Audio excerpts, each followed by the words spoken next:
Hello friends, స్వదేశీ home chef ఛానల్కి స్వాగతం. ఈనాటి వీడియో తీపి గుమ్మడికాయ వేపుడు తయారీ విధానం చూద్దామా? ముందుగా స్టవ్ పై పెనం పెట్టుకొని 4 నుంచి 5 స్పూన్ల వంట నూనె వేసుకోవాలి. నూనె వేడెక్కాక ఆవాలు, జీలకర్ర,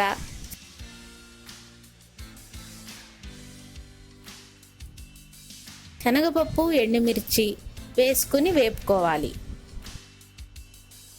ఇవన్నీ వేగుతుండగా 1 కప్పు చూపిస్తున్న విధముగా కోసి పెట్టుకున్న తీపి గుమ్మడి ముక్కల్ని వేసుకుని వేయించుకోవాలి.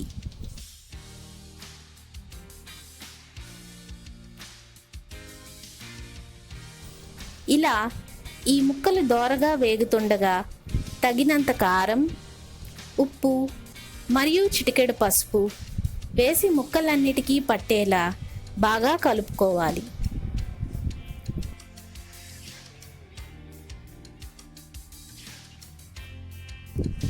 ఇది వేపుడే అయినా రుచి పెంచటం కోసం మనం ఇందులో 2 చెంచాలు చింతపండు రసం వేస్తున్నాం.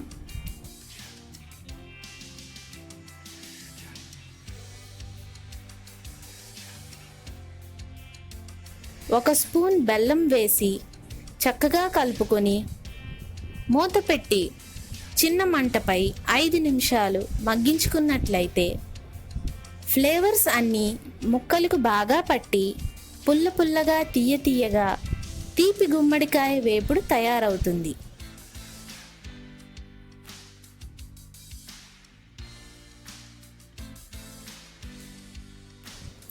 చివరిలో 1 గుప్పెడు కరివేపాకు కలుపుకున్నట్లయితే గుమగుమలాడే తీపి గుమ్మడికాయ వేపుడు రెడీ.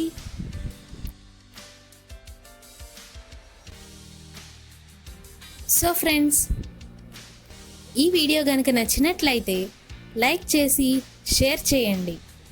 మా ఛానల్ని సబ్స్క్రైబ్ చేసుకోండి. ధన్యవాదాలు.